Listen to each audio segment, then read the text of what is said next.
الحمد لله رب العالمين والعاقبة للمتقين والصلاة والسلام على سيد الأنبياء والمرسلين محمد وعلى آله وأصحابه وأتباعه وأهل طاعته أجمعين. أما بعد، فأعوذ بالله من الشيطان الرجيم. بسم الله الرحمن الرحيم. نون والقلم وما يسطرون ما أنت بنعمة ربك بمجنون. صدق الله مولانا العظيم. وقال النبي صلى الله عليه وسلم: بعثت لأتمم مكارم الأخلاق، أو كما قال عليه الصلاة والسلام. میرے انتہائی عزیز قابل احترام دوستو، یہ ربیع الاول کا مہینہ چل رہا ہے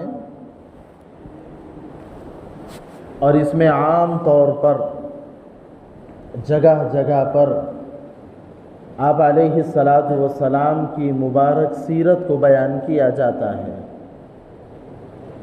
یوں تو آپ علیہ السلام کی مبارک سیرت یہ صرف ربیع الاول کی حد تک محدود نہیں ہے، بلکہ سال بھر اسے بیان کرتے رہنا چاہیے تاکہ ہمارے اندر اس بات کا ذوق شوق ہو، ہمارے بچوں کو اس بات کا انتظار ہو کہ ہمارے حضور کیسے تھے.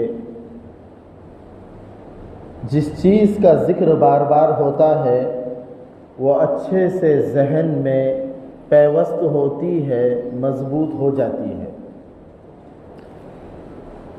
سیرت کا عنوان یہ بڑا اہم عنوان ہے، اس لیے کہ ہم پر سب سے بڑا احسان اللہ کے بعد اگر کسی کا ہے تو وہ ہم تمام کے پیارے آقا و مولا حضرت محمد الرسول اللہ صلی اللہ علیہ وسلم کا ہے. لیکن چونکہ ربیع الاول میں عام طور پر یہی ہر جگہ ماحول ہوتا ہے اور ہم لوگوں کی ذہنیت بھی یہی بن جاتی ہے کہ سیرت کے عنوان پر کچھ گفتگو ہوگی، اس لیے مناسب معلوم ہوتا ہے کہ سیرت کے چند پہلو آپ کی خدمت میں پیش کیے جائیں.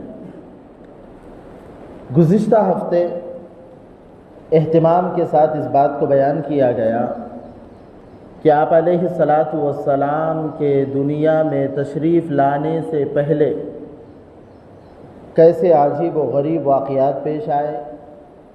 اصحاب فیل کا واقعہ بیان کیا گیا اور اسی کے ساتھ ساتھ آپ علیہ الصلاۃ والسلام کا نور اللہ نے کب پیدا فرمایا اور آپ کا ذکر پچھلی کتابوں میں کر کے پیغمبروں کو اس بات کی گویا ترغیب دی کہ تم لوگ اپنی امتیوں کو اپنی اپنی جگہ میں رہ کر نبی آخر الزماں کی بشارت سنا دو. آپ کا ذکر توریت میں بھی ہے، زبور میں بھی ہے، انجیل میں بھی ہے. وَإِنَّهُ لَفِي زُبُرِ الْأَوَّلِينَ، پہلی کتابوں میں اللہ تعالیٰ نے آپ علیہ السلام کا ذکر فرمایا. اسی لیے لکھا ہے کہ یہودی یعرفونہ کما یعرفون ابناءہم، آپ علیہ السلام کو ایسا پہچانتے تھے جس طرح ہم اپنی اولاد کو پہچانتے ہیں. اندھیرے میں بھی اگر کسی شخص کا بیٹا اس کی گود میں دیا جائے تو وہ ٹٹولنے کے بعد یقیناً اس کو پہچان لیں گا کہ یہ میری اولاد ہے. اگر بچے کے چہرے پر کپڑا رکھا جائے اور صرف ہاتھ پیر باپ کے سامنے ظاہر کیے جائے تو ہاتھ پیر دیکھ کر بھی باپ پہچان لے گا کہ یہی میری اولاد ہے. تو پچھلی کتابوں میں پڑھ پڑھ کر یہودیوں نے اور عیسائیوں نے آپ علیہ السلام کو پہچان لیا تھا. حضرت موسیٰ علیہ نبینا علیہ الصلاۃ والسلام کے دور کے بعد یہودیوں نے مکۃ المکرمہ کا سفر کیا. جب وہ مکہ سے نکل کر اپنے اپنے وطن جا رہے تھے تو ان کا گزر ہوا مدینۃ المنورہ کے پاس سے. انہوں نے اپنی کتاب میں ان تمام علامتوں کو پڑھ لیا تھا اور اس شہر کی تمام خصوصیات کا مطالعہ وہ کر چکے تھے کہ وہ شہر آپ علیہ السلام کی ہجرت گاہ بنے گا اور جہاں پر آپ آرام فرمائیں گے اور اللہ کے پیغام کو پھیلائیں گے. انہوں نے توریت میں پڑھا تھا جب ان کا گزر کئی سو سال پہلے مدینہ کے پاس سے ہوا تو انہوں نے کتاب میں پڑھی ہوئی باتوں پر مدینہ کے نقشے کو فٹ کر کے اس بات کا یقین کر لیا کہ یہی وہ جگہ ہے جہاں پر آخری نبی تشریف لانے والے ہیں. تو انہوں نے اپنے وطن کا ارادہ ترک کر دیا اور مدینہ کے اندر باضابطہ انہوں نے رہائش اختیار کر لی. اسی لیے مدینۃ المنورہ میں یہودی بڑی تعداد میں آباد تھے جب آپ نے ہجرت فرمائی. پھر اس کے بعد خیبر کا واقعہ پیش آیا، آپ نے ان کو دور کر دیا. پھر حضرت عمر کا دور خلافت آیا، حضرت عمر نے ان کی مکاری اور ان کی عیاری کی وجہ سے اور ان کے فتنے سے بچنے کے لیے ان کو شہر بدر کر دیا اور پیغام سنا دیا اخرجوا اليهود والنصارى من جزیرۃ العرب، کہ سعودیہ سے یہود اور نصارہ کو نکال دو جس کا پرانا نام جزیرۃ العرب. الغرض کہنے کا منشا یہ ہے کہ آپ علیہ الصلاۃ والسلام کی صفات اور آپ کا مبارک ذکر اور آپ کی برکتیں یہ آپ کی پیدائش سے پہلے ظاہر ہو چکی تھی.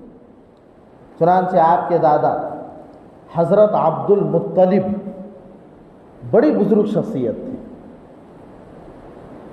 ان کا احترام صرف مکہ نہیں بلکہ اطراف و اکناف کے شہر والے اور دوسرے ملک والے بھی کیا کرتے تھے، کیونکہ یہ حرم شریف کے متولی تھے. جس وقت حضرت ابراہیم علیہ السلام نے اپنی زوجہ محترمہ حضرت حاجرہ اور اپنے بیٹے حضرت اسماعیل کو اللہ کے حکم سے مکہ میں چھوڑا، جب مکہ یعنی ایک چٹھیل میدان، دور دور تک کے کوئی زندگی اور زندگی کا اثر نظر نہیں آتا تھا، انسان تو انسان، کوئی پرندہ بھی نظر نہیں آتا تھا، اس حال میں چھوڑا. وہاں پر زمزم کا کنواں جاری ہوا اور چشمے کی شکل میں آج تک کی دنیا فیض یاب ہو رہی ہے. وہاں سے ایک قافلے کا گزر ہوا جسے بنو جرہم کہتے تھے.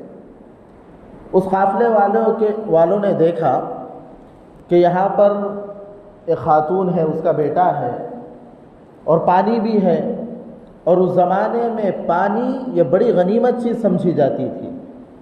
قافلے والوں نے حضرت حاجرہ سے اجازت لی اور وہیں پر بنو جرہم قبیلہ آباد ہوا حضرت حاجرہ کی اجازت سے. پھر وہ قبیلہ آگے بڑھا، اسی میں حضرت اسماعیل کی شادی ہوئی، پھر نسل آگے بڑھتی رہی. بڑھتے بڑھتے اللہ تعالیٰ نے ان کو مکۃ المکرمہ کی تولیت سرداری عطا فرمائی، ذمہ داری عطا فرمائی اور بہت اچھے سے نبھا رہے تھے.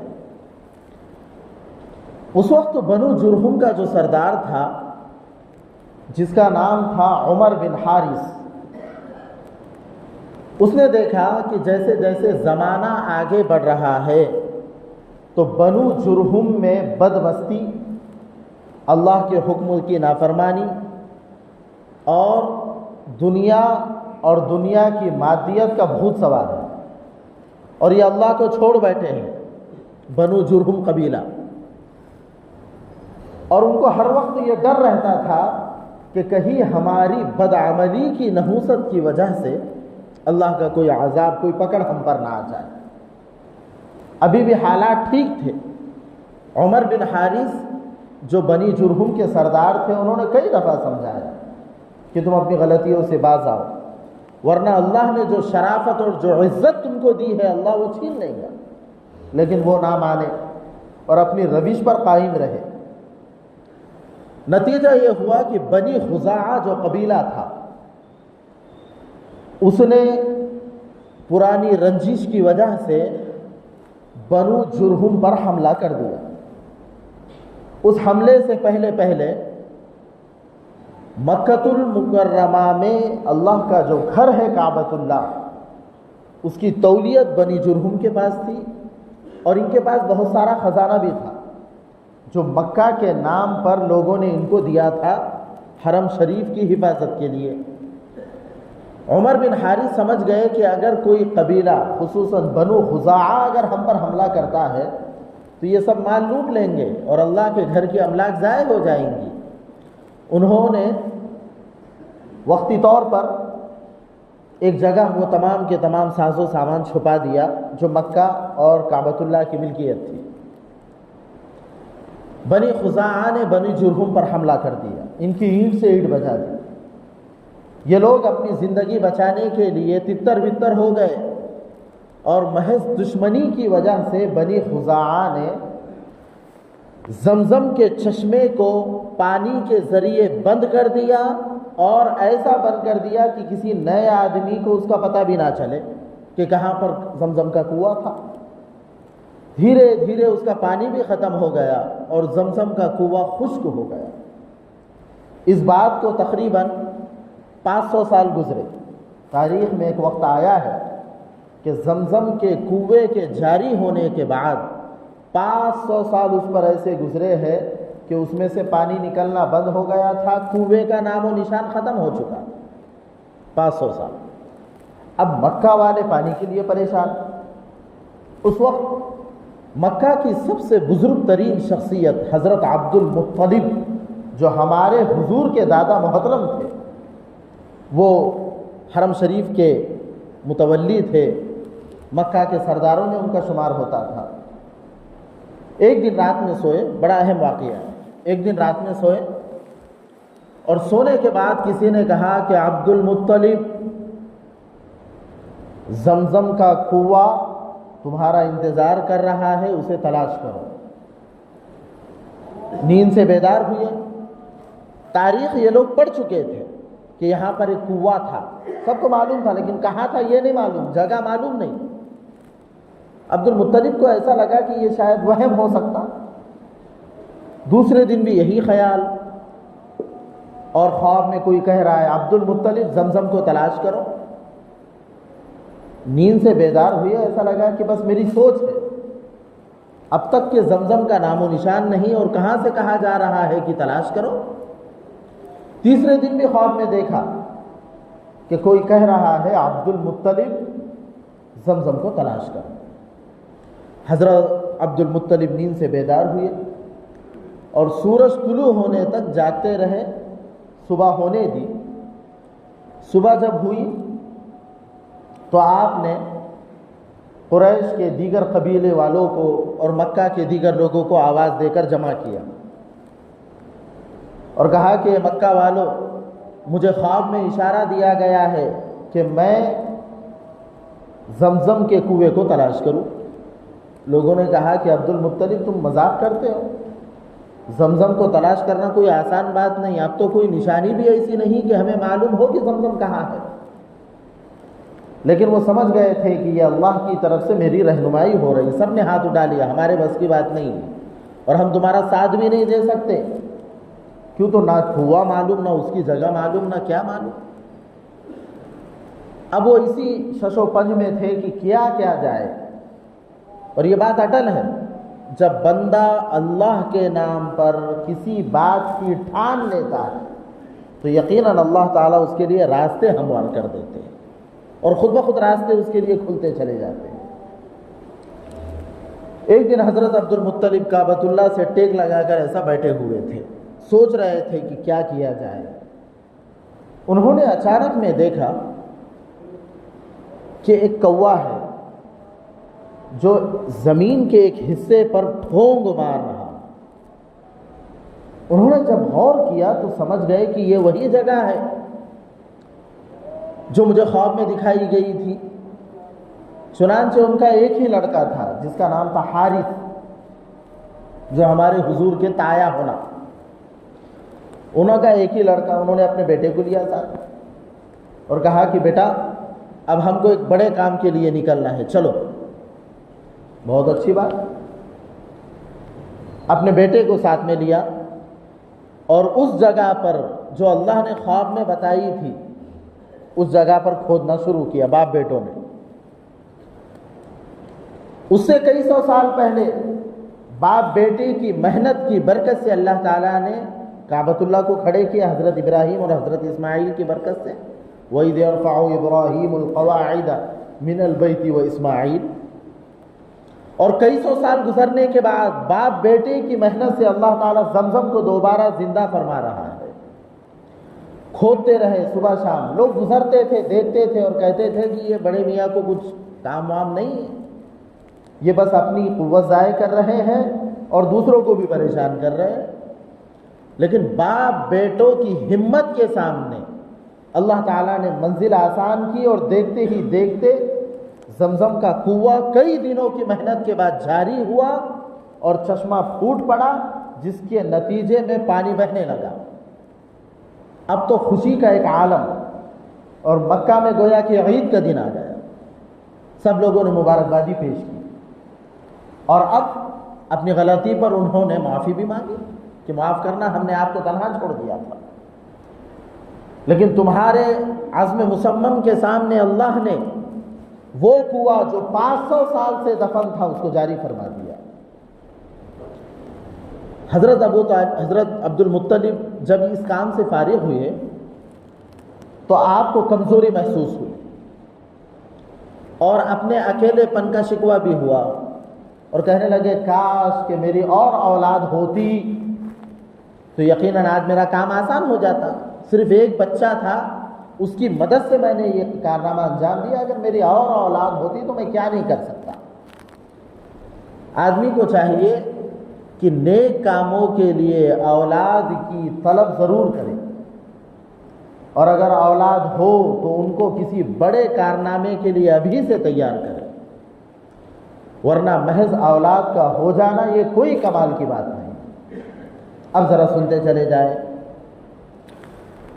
حضرت عبد المطلب نے منت مانی اور کہا کہ یا اللہ مجھے 10 بیٹے دیجئے، اگر مجھے 10 بیٹے ہو گئے تو میں ایک بیٹا آپ کے نام پر ذبح کروں گا، اس کی قربانی دوں گا۔ اللہ کی شان یہ کہ بڑے باکمال، ہمت والے، حوصلے والے، ان کو فرزند پیدا ہوتے گئے، یہاں تک کہ 10 کا عدد پورا ہوا۔ اب اپنی مانی ہوئی منت ان کو یاد آئی، اور جو آدمی شریف ہوتا ہے وہ اللہ سے کیا ہوا وعدہ ضرور نبھاتا ہے، اللہ سے کیا ہوا وعدہ ضرور نبھاتا ہے۔ ہم لوگ کسی مصیبت میں جب مبتلا ہوتے ہیں تو کہتے ہیں اللہ اب یہ نہیں کروں گا، اب وہ نہیں کروں گا، لیکن جو ہی مصیبت ختم پھر سے ہم پرانی روش کی طرف لوٹ کر آتے ہیں، اور اب تو اللہ بھی یاد نہیں آتا۔ ہماری مثال اس لطیفے کی طرح ہے، ایک بڑا اونچا درخت تھا، ایک شخص اس پر چڑھ گیا، چڑھتے چڑھتے خیال ہی نہیں ہوا کتنے اوپر چڑھا، ناریل کا یا تاڑی کا کوئی ہوگا، لیکن جب بالکل کنارے پر پہنچا اور نیچے دیکھا تو بڑا گہرا نظر آیا، اب ڈر گیا، اب تو اترنے کی ہمت بھی نہیں ہو رہی۔ نیت کرا کہ اللہ اگر آپ نے مجھے صحیح سالم نیچے اتار دیا تو آپ کے نام پر ایک اونٹ ذبح کروں گا۔ اب کوشش کر کے ذرا نیچے اترا، نیت بدل گئی، کہنے لگا یا اللہ اگر آپ صحیح سالم نیچے اتار دیا تو اونٹ تو بہت مہنگا آتا ہے، میں ایک بیل ذبح کروں۔ پھر ہمت کر کے اور نیچے اترا، اب لگا کہ چلو اب ذرا نیچے اترنا آسان ہو گیا، تو بیل کی نیت غائب کر کے بکری کی نیت کر لی، اور نیچے آ گیا، اب مرغے پہ آ گیا، اب لگا کہ اب میں اتر سکتا ہوں، تو پھر کہنے لگا یا اللہ مرغا بھی بہت مہنگائی کے دور میں مہنگا ہو گیا، اب تو بس انڈا دے دوں گا تیری راہ میں، اور یہاں تک کہ پورا اتر گیا اور کہا کہ یا اللہ اب انڈے کے بھی پیسے نہیں، بس ارادہ کرتا ہوں کہ اب آئندہ درخت پہ نہیں چڑھوں گا۔ ایسا کر کے اپنی منت پوری کر کے نکل گیا۔ تو جو شریف آدمی ہوتا ہے وہ اللہ سے کیا ہوا وعدہ پورا نبھاتا ہے۔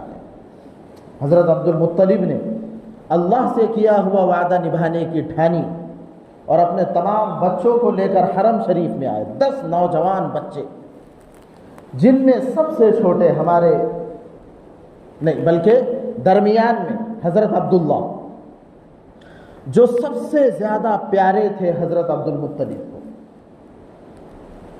اب اس زمانے کے دستور کے مطابق قرعہ ڈالا گیا، تیر اچھالتے تھے، جس کا نام نکلے گا اس کی قربانی۔ 10 تو اولاد تھی لیکن سب سے زیادہ پیار حضرت عبداللہ سے تھا جو ہمارے حضور کے والد۔ تیر اچھالا گیا، حضرت عبداللہ کا نام نکلا۔ جب اٹھا کر دیکھا گیا عبداللہ کا نام، اوہو، اب تو ننیال والے بھی آ گئے، کہا کہ نہیں، تمہاری منت سب سائیڈ میں، ہم اپنے نواسے کو اس طرح قربان نہیں ہونے دیں گے۔ یہاں تک کہ اس کی وجہ سے ماحول بگڑنے لگا۔ وہ کہہ رہے میں نے اللہ سے منت مانی ہے۔ کہا تمہاری منت کو ہم نہیں جانتے، بس ہمارا نواسا یہ قربان نہیں ہونا چاہیے۔ کہا ٹھیک ہے، ایک کام کرو، عبداللہ کے مقابلے میں 10 اونٹ رکھو اور اب تیر پھینکو۔ ادھر 10 اونٹ، ادھر حضرت عبداللہ۔ تیر پھینکا گیا، دوبارہ حضرت عبداللہ کے نام نکلا۔ اب 20 اونٹ حضرت عبداللہ، 30، 40، 50، اس طرح 100 اونٹ رکھے گئے اور پھر تیر پھینکا گیا۔ اب 10ویں مرتبہ کہیں جا کر اونٹوں کے متعلق تیر نکلا۔ اس طرح اللہ تعالیٰ نے حضرت کے والد محترم کی جان کو محفوظ فرما دیا، اور گویا آپ کی جان کے مقابلے میں وہ 100 اونٹ اللہ کی راہ میں قربان کر دیے گئے۔ اس طرح آپ کی پیدائش سے پہلے اللہ تعالیٰ نے آپ کے والد محترم کو بچا دیا۔ اس لیے آپ فرماتے تھے انا ابن الذبیحتین، میں 2 ذبیحتین، انا ابن الذبیحین، میں 2 ذبیحوں کا بیٹا ہوں۔ یعنی وہ 2 شخصیات جو اللہ کے نام پر ذبح ہونے والی تھی، لیکن اللہ نے ان کی قربانی کو جانور پر ڈال دیا، حضرت اسماعیل اور حضرت عبداللہ جو آپ کے والد تھے۔ اس طرح اللہ تعالیٰ نے آپ کے والد محترم کی جان کی حفاظت فرما دی۔ اب حضرت عبداللہ جو پورے شباب پر تھے، اور اللہ نے آپ کو ایک خاص نور عطا فرمایا تھا، جب کسی کی نظر حضرت عبداللہ پر پڑتی تھی تو نظر تھم جاتی تھی اس خوبصورت نوجوان کو دیکھ کر۔ شادی کے رشتے بھی بڑے آنے لگے۔ ایک مرتبہ ایسا ہوا کہ حضرت عبداللہ ایک راستے سے گزر رہے تھے، ایک خاتون نے آپ سے جو کاہنہ تھی، جیوتش تھی، گناہ کی خواہش کا اظہار کیا اور کہا کہ عبداللہ میں تم کو 100 اونٹ دیتی ہوں، تم میرا آفر قبول کرو۔ انہوں نے کہا کہ میں اللہ سے ڈرتا ہوں، اور یہ کہہ کر اپنی گردن جھکا کے نیچے چلے گئے۔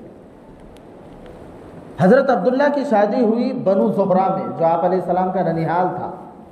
ایک نیک خاتون جس کا نام تھا آمینہ بنت وہب، حضور کے نانا کا نام وہب، دادا کا نام عبداللہ، والد کا نام عبداللہ، دادا کا نام عبد المطلب، پردادا کا نام بن ہاشم، سکر دادا کا نام بن عبد مناف۔ شادی ہوئی۔ اب 3 دن کے بعد حضرت عبداللہ وہاں سے لوٹے۔ وہ جو جیوتش تھی، خاتون کاہنہ جس کو کہتے ہیں، نجومیہ، حضرت عبداللہ نے کہا کہ اللہ کی بندی، جب تم مجھے گناہ کی دعوت دے رہی تو نکاح کیوں نہیں کرتی؟ اس نے آپ کی پیشانی کو دیکھا۔ گزشتہ ہفتے میں بتایا تھا، حضرت آدم سے لے کر جو آپ کے دادا آگے آتے گئے، سب کی پیشانی پر اللہ ایک نور دیتا تھا جسے دیکھ کر لوگ پہچانتے تھے۔ اس کاہنہ نے حضرت عبداللہ کی پیشانی کو دیکھ کر کہا کہ جس نور کی تلاش میں نے تمہیں گناہ کی دعوت دی تھی وہ نور منتقل ہو گیا۔ انہوں نے کہا میری شادی ہو گئی، 3 روز ہو چکے۔ تو اللہ تعالیٰ نے آپ کو یہ اعزاز بخشا کہ آنے والی نسلوں کے اندر آپ کا یہ نور منتقل ہوتا جاتا تھا۔ روایتوں میں لکھا ہے کہ مکہ المکرمہ میں اور اس کے اطراف میں 200 عورتیں ایسی تھیں جنہوں نے صرف اس امید پر کہ آج نہیں تو کل عبداللہ سے ہمارا نکاح ہو جائے گا، 200 عورتیں ایسی تھیں جنہوں نے شادی ہی نہیں کی، صرف اس انتظار میں کہ حضور کے والد حضرت عبداللہ ہمارے نکاح کا پیغام قبول فرمائیں گے، اور وہ اچھے گھرانے سے تعلق رکھنے والی خواتین تھے۔ آپ کے اس نور کو یہودیوں نے بھی پہچانا اور متعدد دفعہ حضرت عبداللہ پر حملے بھی ہوئے، لیکن اللہ نے اس میں سے بچا دیا۔ بنو زہرہ جو مدینہ المنورہ کے قریب ایک خاندان تھا، وہاں پر آپ کی شادی ہوئی۔ شادی ہونے کے بعد رخصتی عمل میں آئی۔ حضرت بی بی آمنہ جو ہمارے نبی کریم صلی اللہ علیہ وسلم کی پاکیزہ والدہ محترمہ تھی، وہ اپنے سسرال آئی اور بہت ہنسی خوشی زندگی گزرنے لگی۔ اسی لیے کہتے ہیں کہ جب اپنی بچی کو اگر کہیں دینا ہے تو متقی کو دے، متقی اللہ سے ڈرنے والے کو، یہ نہ دیکھے کہ سامنے والے کے پاس مال کیا ہے۔ حدیث میں ہے، آپ نے فرمایا کہ جب تم اپنی بیٹی کو بیاہنا چاہو تو اللہ سے ڈرنے والے کو، متقی کو، نیک آدمی کو دو۔ کیوں؟ اگر اس کو بیوی پسند آ گئی تو ظاہر سی بات ہے وہ اس سے محبت کریں گا، اس کا خیال رکھیں گا، اور اگر اس کو بیوی پسند نہیں آئی تو وہ اس کو ذلیل نہیں کرے گا۔ یہ متقی اور شریفوں کی پہچان ہے۔ یہ تو انتہائی بے غیرتی کی علامت ہے کہ انسان جس کے ساتھ زندگی گزار رہا ہے اسی خاتون کو ماں بہن کی گالی دے۔ یہ تو پلے درجے کی گری ہوئی بات ہے۔ 2 مہینے گزرے۔ 2 مہینے کے بعد ایک ملک شام کا سفر پیش آیا۔ آپ کے والد محترم حضرت عبد المطلب نے کہا کہ بیٹا تم کو سفر میں چلا جانا ہے، نیا جوڑا، با اخلاق لوگ، اور جو انسان جتنا با اخلاق ہوگا اس کی زندگی اتنی خوش خرم گزرے گی، اور جو آدمی جتنا بد اخلاق ہوگا اس کی زندگی کو اللہ تنگ کر کے رکھ دیتے ہیں۔ تو اگر آپ یہ چاہتے ہیں کہ آپ کی زندگی خوشی سے گزرے، آپ کو اخلاق کا برتاؤ کرنا پڑے گا، اپنی شرطوں کو چھوڑنا پڑے گا، اپنے ایگو کو ہٹ کرنا پڑے گا۔ چھوڑ دو، کوئی عزت نہیں ہے۔ اگر گھر جوڑنے میں انسان کو 2 قدم نیچے اترنا پڑے، اتر جاؤ۔ بیوی کے سامنے خاموش رہنا پڑے، خاموش ہو جاؤ۔ بچوں کے سامنے کبھی کبھار ہار مارنی پڑے، مان لو، لیکن اپنے گھر کو ٹوٹنے مت دو۔ گھر بڑے مشکل سے جڑتے ہیں۔ مکان تعمیر ہوتا ہے اینٹوں کے جڑنے سے، اور گھر تعمیر ہوتا ہے دلوں کے جڑنے سے۔ ایک گھر میں رہ رہے، ایک کا چہرہ ادھر، ایک کا چہرہ ادھر، تو ظاہر سی بات ہے کہاں سے محبتیں ہوگی۔ اب تھوڑا اور آگے آئیے۔ حضرت عبداللہ لمبے سفر کے لیے نکلے۔ بیوی نے پوچھا کب تک آؤں گے؟ آپ تھوڑا اس منظر کو سوچے اور دیکھو کہ 2 مہینے ہوئے، بیوی پوچھ رہی کب تک آؤں گے؟ تو کہا کہ ملک شام کا سفر 1 مہینے کا جانا، 1 مہینہ آنا، اور 1 مہینے تک کے وہاں رہنا ہوگا۔ 3 مہینے کا سفر ہے۔ اب وہ قافلہ چلا۔ حضرت آمینہ گھر کے اوپر گئی اور وہاں سے اس قافلے کو دور تک دیکھتی رہی کہ میرا شوہر اس میں جا رہا ہے لمبے سفر کے لیے۔ یہاں تک کہ قافلے آتے تھے باری باری، ہر امید میں روزانہ دیکھتی تھی میرے شوہر تو نہیں آئے، میرے شوہر تو نہیں آئے۔ ہوتا ہے ایسا، کسی کا انتظار ہو اور کھٹک محسوس ہو تو انسان ایسا سمجھتا ہے وہی بندہ آیا ہے۔ یہاں پر بھی وہی محسوس ہوتا تھا۔ لمبا سفر کٹا 3 مہینے کا۔ اللہ کی شان یہ ہوئی کہ 3 مہینے کے بعد حضرت عبد المطلب یعنی سسر گھر میں داخل ہوئے، اور چہرے پر بہت ہی زیادہ غم اور حزن اور ملال کی کیفیت ہے۔ دیکھا، بی بی آمینہ نے پوچھا کہ ابو کیا بات ہے، آپ کا چہرہ غمگین نظر آ رہا ہے۔ تو کہا بیٹے کچھ بات نہیں۔ تو کہا کہ میرے شوہر کہاں ہیں؟ قافلہ تو لوٹ آیا، شوہر تو نظر نہیں آ رہے۔ جواب نہیں دے پائے۔ سمجھ گئی کچھ بڑا حادثہ پیش آیا ہے۔ اصرار کر کے پوچھا کہ ذرا بتائیے تو صحیح ابو کہ میرے شوہر کہاں ہیں؟ بے ساختہ ایک دہاڑ مار مار کے وہ روئے اور کہا کہ بیٹی تیرا شوہر اللہ کو پیارا ہو چکا ہے۔ وہ کیسے؟ جواب دیا کہ قافلہ لوٹ رہا تھا، یثرب مدینہ تک کے پہنچے تھے، اچانک میں اتنا سخت بخار طاری ہوا کہ مجھے کسی طرح اطلاع ملی کہ میرے بیٹے کی طبیعت خراب ہے۔ میں نے اس کے بڑے بھائی حضرت حارث کو بھیجا۔ میرا بڑا بیٹا وہاں گیا، وہاں جانے کے بعد معلوم ہوا کہ وہ اللہ کو پیارا ہو چکا ہے، اور میرا بیٹا ابھی تجہیز و تکفین کر کے آج لوٹا ہے۔ اس نے آ کر مجھے خبر دی کہ میں اپنے ہاتھوں سے اپنے پیارے بھائی کو دفن کر کے آیا ہوں۔ جس کی شادی کو صرف 3 سے 4 مہینے گزرے تھے. وہ نور حضرت آمینہ کے سپرد اللہ نے کر دیا تھا. آپ امید سے تھی، لیکن شوہر کے انتقال کی خبر سن کر ٹوٹ گئی. اور کئی مرتبہ ایسا محسوس ہوتا تھا کہ کوئی کہنے والا کہہ رہا ہے کہ آمینہ تیرے پیٹ میں اللہ کی جو امانت ہے اس کی تو حفاظت کرنا، غمگین مت ہونا.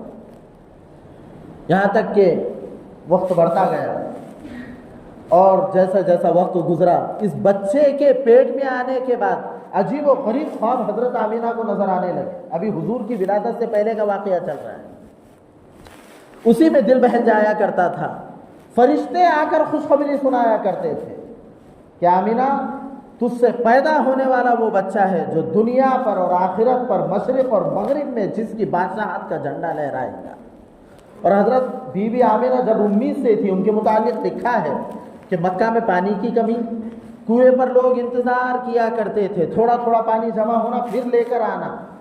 اللہ کی اس نیک بندی کی برکت یہ ہوا کرتی تھی کہ حضرت آمینہ کنویں پر تشریف لے جاتی اور آنے کے بعد وہ کنواں بھی اپنا روکا ہوا پانی چھوڑ دیتا اور منڈیر تک کے پانی آ جایا کرتا تھا.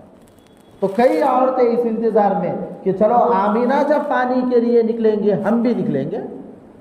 جب حضرت آمینہ پانی کے لیے نکلتی تب وہ نکلتی. اور عرب میں ٹھیک ہے اسلام بعد میں آیا، لیکن حیا بہت پہلے سے تھی، پردہ بہت پہلے سے تھا. بے شرمی اور بے حیائی کی باتوں سے وہ بچتے تھے. اس طرح ایک مبارک گھڑی آئی کہ جس کے اندر اللہ نے اپنے حضور کو دنیا میں پیدا فرما دیا صلی اللہ علیہ وسلم. وَأَحْسَنَ مِنْكَ لَمْ تَرَ قَطُّ عَيْنِي. حسان بن ثابت رضی اللہ تعالی عنہ نے آپ علیہ السلام کی شان میں اشعار کہے وَأَحْسَنَ مِنْكَ لَمْ تَرَ قَطُّ عَيْنِي کہ آنکھوں نے آپ سا حسین کسی کو نہیں دیکھا. وَأَجْمَلَ مِنْكَ لَمْ تَلِدِ النِّسَاءُ اور آپ سے بڑھ کر خوبصورت بچہ کسی عورت نے نہیں جنا. خُلِقْتَ مُبَرَّأً مِنْ كُلِّ عَيْبٍ آپ ہر ظاہری اور باطنی عیب سے پاکیزہ بنا کر دنیا میں بھیجے گئے. كَأَنَّكَ قَدْ خُلِقْتَ كَمَا تَشَاءُ گویا کہ آپ ایسے ہی پیدا کیے گئے جیسا حضور آپ نے چاہا. آپ کا چہرہ سب سے منور. حضرت یوسف علیہ السلام کے متعلق مشہور ہے کہ اللہ نے آدھی دنیا کا حسن دیا تھا.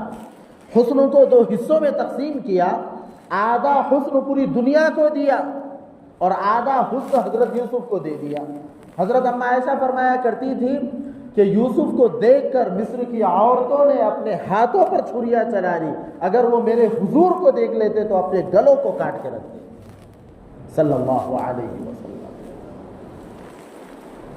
یکے بعد دیگرے. اب وہ پیدائش کا نقشہ اس کے لیے مستقل وقت چاہیے، اس کو آئندہ ہفتے انشاءاللہ العزیز دیں گے. لیکن دوستو آپ تھوڑا انصاف کے ساتھ بتائیے کہ ہم مسلمان ہیں، کتنی مرتبہ ایسا ہوا کہ حضور کی یاد میں ہماری آنکھوں سے آنسو بہے ہو. آپ میں سے ہر شخص اپنی ذمہ داری پر سوچے کہ کئی مرتبہ ایسا ہماری زندگی میں حالات پیش آتے، مصیبت میں ہم لوگ رو دیتے. حالات جب سب طرف سے ہم پر ٹوٹ پڑتے ہم لوگ بے ساختہ ہو کر آنسو بہا دیتے. لیکن حضور کی شان میں اور حضور کی یاد میں کتنی مرتبہ ایسا ہوا کہ ہماری راتیں گزری ہوں. شاید ہی کوئی اللہ کا بندہ ایسا ہوگا کہ جس کو روتے ہوئے حضور کی یاد آئی ہو اور آنکھوں سے آنسو بہ پڑے ہو. ہماری راتیں گزرتی ہے، نوجوان بچے شکایت کرتے، بے چینی سی کیفیت ہے. پوچھا جاتا رات میں کیا کرتے ہو؟ کچھ بھی نہیں، بس موبائل دیکھتے دیکھتے سو جاتے ہیں. جب تک کہ موبائل چہرے پر نہیں گرتا تب تک کہ وہ سونے کا نام نہیں لیتا. اب مجھے بتائیے جب یہ مناظر ہم دیکھتے ہوئے سوئیں گے تو کیا کبھی حضور کی زیارت نصیب ہو سکتی ہے؟ نہیں ہو سکتی. حضور کی زیارت کے لیے پاکیزہ دل چاہیے، پاک آنکھ چاہیے، اچھی سوچ چاہیے. اور اللہ تعالیٰ سے کسی کی رشتہ داری نہیں ہے. جو محنت کرے گا وہ آگے بڑھے گا، جو محنت کرے گا. آپ خود اپنے سے سوچیں، ہم نے اپنے چھوٹے بچے کو کبھی اپنے قریب بلا کر کب کہا تھا آخری مرتبہ کہ بیٹا ہمارے نبی حضرت محمد صلی اللہ علیہ وسلم آپ آخری نبی، آپ کے بعد قیامت تک کوئی نیا نبی نہیں آئے گا. نبوت کا محل تعمیر ہو چکا. جو کوئی نبوت کا دعویٰ کرے گا صاف کہو تیرے اوپر اللہ کی لعنت، تو جھوٹا ہے، مکار ہے، دلیل بھی مت مانگو۔ حضرت امام ابو حنیفہ رحمۃ اللہ علیہ فرماتے ہیں کہ اگر کوئی تمہارے سامنے نبوت کا دعویٰ کرے اور اس سے کوئی کہے کہ بھائی دلیل دو، تو دلیل مانگنے والا کافر ہو جائے گا۔ کیوں؟ دلیل اس وقت مانگی جاتی ہے جب آدمی کو کچھ نہ کچھ شبہ ہو، کچھ نہ کچھ یقین ہو، تو پوچھتے بھائی ثبوت دو، صاف کہو تو جھوٹا ہے، تو مکار ہے، دجال ہے۔ آپ نے فرمایا سیکون بعدی 30 کذابون دجالون، میرے بعد 30 بڑے بڑے دجال اور جھوٹے پیدا ہوں گے، کلہم یزعم انہ نبی، ہر ایک دعویٰ کرے گا میں نبی ہوں، میں نبی ہوں، لیکن تم کسی کی بات مت ماننا، انا خاتم النبیین لا نبی بعدی، میں سب سے آخری نبی ہوں، میرے بعد کوئی نبی نہیں آئے گا، میں سب سے آخری نبی۔ یہ آپ نے اپنا پیغام سنایا اور یہ عقیدہ ہے، اپنے اولاد کو بتانا ضروری ہے۔ کتنی خوش نصیب ہوں گی وہ مائیں جنہوں نے اپنے چھوٹے چھوٹے بچوں کو سمجھایا تھا کہ بیٹا حضور کیسے ہوتے ہیں۔ ہماری ذمہ داری ہے کہ ہم لوگ خصوصاً ان دنوں میں سیرت کی کسی کتاب کا مطالعہ کریں، تاکہ کم سے کم ہمیں یہ تو معلوم ہو کہ ہمارے حضور کیسے ہیں۔ آج نوجوانوں کو اپنا پسندیدہ فلم اسٹار، پسندیدہ کھلاڑی اور اس کا پورا کا پورا گھرانہ، اس کی بیوی کا نام کیا، اس کی اولاد کا نام کیا، اس نے کتنے کروڑ کمائے ہیں، کتنی ہٹ دی ہے، کتنی سنچری ماری، سب معلوم، لیکن معلوم نہیں تو یہ نہیں معلوم کہ حضور کے والد کا نام عبداللہ، آپ کے دادا کا نام عبد المطلب بن ہاشم بن عبد مناف بن قصی بن کلاب بن کعب بن لوئی بن غالب بن فہر بن نظر بن نزار بن عدنان، یہ پورا کا پورا آپ کا قبیلہ ہے، اور ہر ایک اپنی جگہ پر قابل احترام، ہر ایک معزز۔ ایک زبردست دلچسپ واقعہ سن لیجیے، مجھے امید ہے کہ اس کو سن کر انشاءاللہ العزیز ہمارے دلوں میں حضور کی محبت یقیناً بڑھے گی انشاءاللہ۔ لکھا ہے کتابوں میں، ہمارے ملک کے اور بعد میں پارٹیشن ہونے کے بعد پاکستان تشریف لے گئے تھے حضرت مولانا ظفر احمد عثمانی رحمۃ اللہ علیہ، بڑے زبردست آدمی گزرے ہیں، بیک وقت مفسر، محدث اور فقیہ۔ اعلاء السنن ان کی کتاب ہے اور بڑی زبردست کتاب ہے۔ حضرت مولانا ظفر احمد عثمانی رحمۃ اللہ علیہ فرماتے ہیں کہ ہم لوگ اللہ کے گھر کی زیارت کو گئے، حج کے سفر پر گئے۔ مولانا فرماتے ہیں اس واقعے کو میں جب بھی سناتا ہوں تو میں اپنے آنسوؤں کو روک نہیں پاتا۔ وہاں پر مسجد نبوی میں عبادتیں کرنا، رات کے وقت اپنے خیموں میں آنا، اور گرمی انتہائی شباب پر سخت، اور اس زمانے میں کوئی خاص ایئر کنڈیشن انتظامات بھی نہیں تھے، قدرتی جو ہوائیں چلا کرتی تھی لوگ اسی سے خوشی حاصل کر لیتے تھے۔ مولانا فرماتے ہیں کہ ہمارے قافلے والے رات کے وقت کچھ موسم کی مناسبت سے تربوز اور خربوز کا انتظام کیا کرتے تھے۔ کھانے سے فراغت کے بعد اس کے چھلکے تھوڑی دوری پر لے جا کر ڈال دیا کرتے تھے۔ ہمارے ساتھیوں نے دیکھا کہ شام ہونے پر، رات ہونے پر ایک معصوم سا 8 سے 9 سال کا بچہ آتا ہے اور ان قاشوں کو، چھلکوں کو اٹھاتا ہے اور اس پر جو لالائی ہوتی ہے اس کو کریدتا ہے، جمع کر کے کھاتا ہے اور چلا جاتا ہے۔ ایک دو مرتبہ دیکھا، اس بچے کو بلایا گیا، بیٹا کون ہو؟ اس نے جواب دیا کہ جی میں یہی مدینہ کا رہنے والا ہوں۔ تو کہنے لگے کہ یہ کیا کرتے ہو، بھوک لگتی ہے؟ جواب دیا ہاں، گھر میں کھانا نہیں بنتا؟ تو کہنے لگے جی میں یتیم ہوں، مجھے والد نہیں ہے۔ اچھا کوئی بات نہیں بیٹا، ہم لوگ یہاں پر رہیں گے، یہ قافلہ آپ کا اپنا ہے، یہ خیمہ آپ کا اپنا ہے، یہ سامان پورا آپ کا ہے، رات میں کھانے کے لیے ہمارے ساتھ روزانہ آپ بے تکلف شریک ہو جایا کرو۔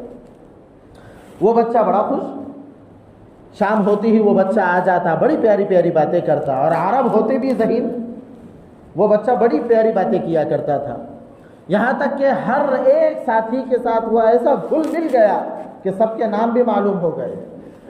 چند دنوں کے بعد جب بے تکلفی بڑھی تو مولانا نے کہا کہ بیٹا ایک کام کرو، تمہارے والد بھی نہیں ہیں، والدہ دوسروں کے یہاں کام کر کے گزر بسر کرتی ہے، اور اس وقت ہمارے ملک میں حالات بڑے اچھے تھے، تو کہنے لگے کہ آپ اپنی والدہ سے اجازت چاہو اور ہمارے ساتھ ہمارے ملک چلو، جب تقسیم نہیں ہوئی تھی ہندوستان چلو۔ تو بچے نے کہا کہ میں وہاں آ کے کیا کروں گا؟ جواب دیا بیٹا وہاں پر تم کو پہننے کے لیے بہت اچھے اچھے کپڑے ملیں گے۔ اس نے کہا اچھا، کھیلنے کے لیے گراؤنڈ بھی؟ کہا وہ بھی ملیں گا، دوست وہ بھی ملیں گے، کھانے کے لیے اچھی اچھی چیزیں ملیں گی، اچھے سے اسکول ملیں گا، سب کچھ تمہارا بہترین انتظام ہو جائے گا۔ اب بچہ بڑا خوش، یہاں تک کہ روانگی کا وقت آیا، مولانا کہا جاؤ امی سے اجازت لے کر آؤ۔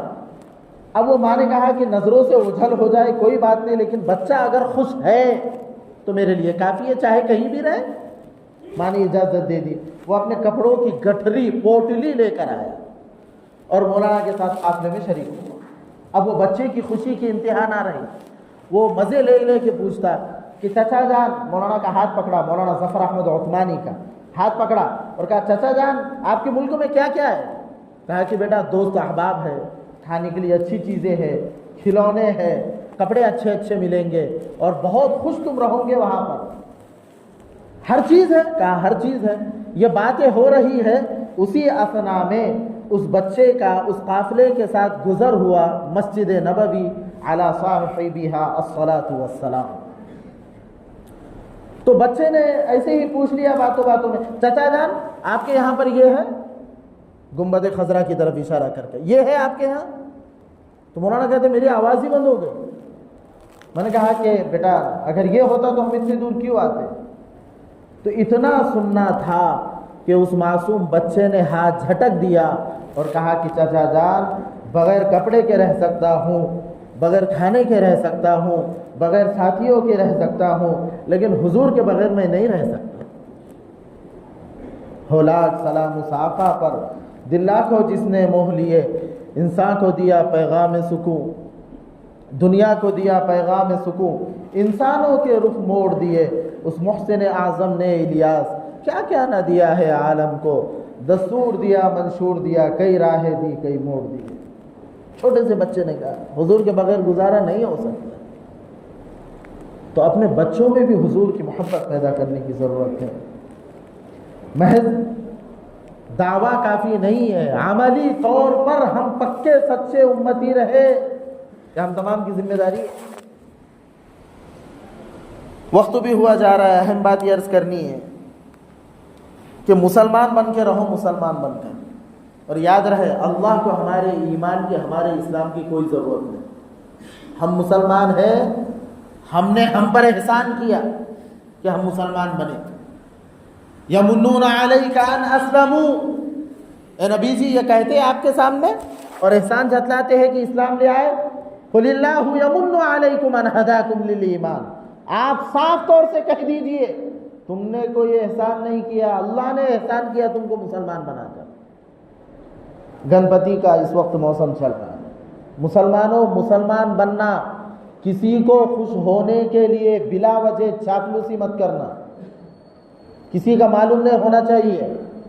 اس نے آرتی گھمائی، ہاتھ جوڑے، اگر کوئی بدبخت ایسا معلوم ہوا کہ جس نے یہ سب ہنگامے کرے، یاد رکھنا پورا پوسٹ مارٹم کر کے رکھ دیا جائے گا۔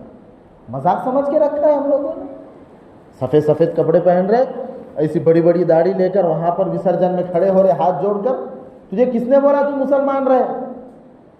آج کافر ہو جا کوئی پرواہ نہیں ہے، اللہ بے نیاز ہے۔ اگر جبرائیل سے لے کر آخر تک کے تمام اس کے نافرمان بن جائے، تب بھی اللہ کی بادشاہت میں ذرہ برابر کمی نہیں آ سکتی۔ وہ مالک الملک ہے، ہماری عبادتوں سے اس کی عزت میں کوئی بڑھوتری نہیں ہوتی، اس کی شان میں کوئی اضافہ نہیں ہوتا، ہماری عبادتوں کے ذریعے سے ہمارا ہی اچھا ہوتا ہے، ہمارے سجدوں کے ذریعے سے اللہ کی شان میں کوئی بڑھوتری نہیں ہوتی، بلکہ ہمارے سجدوں سے ہماری ہی حیثیت کو اللہ بڑا کرتا ہے۔ اس لیے مسلمان بن کر رہے، اوروں کو خوش کرنے کے لیے بلا وجہ کفری اعمال کر لینا اور مبارکبادیاں پیش کر لینا، مسلمانوں اس سے باز آؤ، نہیں تو اللہ بڑا بے نیاز ہے۔ کیا بعید کہ رات میں سویا تھا مسلمان تھا، صبح میں اللہ نے ایمان کی دولت سے محروم کر دیا۔ اللہ بے نیاز ہے، اس کو کسی کی ضرورت نہیں۔ اسی طرح جہاں گانے بجانے کے پروگرام ہو، اپنے نوجوان دوستوں سے کہوں گا بلا وجہ وہاں کھڑے ہو کر اپنی غیرت کا جنازہ نہ نکالیں، اپنی غیرت کا جنازہ نہ نکالیں۔ آپ کو معلوم ہے، آپ کہیں گے ہم تو کوئی مبارکبادی نہیں دے رہے، ہم تو کوئی خاص براہ راست شرکت نہیں کر رہے، ہم تو دور سے کھڑے ہو کر دیکھ رہے۔ آپ کی یہ بھی شرکت کہی جائیں گی، دور سے کھڑے ہو کر دیکھنا۔ اپنے آپ کو پکے سچے مسلمان بنا کر رہے، اپنے آپ کو مومن یقین کرائے، اپنے عمل کے ذریعے، اپنے اخلاق اور اپنے کردار کے ذریعے سے۔ حق جل مجدہ ہم تمام کو اپنے نبی کی سچی پکی محبت نصیب فرمائے، کفریہ اعمال سے، بدعات اور خرافات سے ہم تمام کو سخت ترین نفرت دلائے۔ وآخر دعوانا ان الحمد للہ رب العالمین۔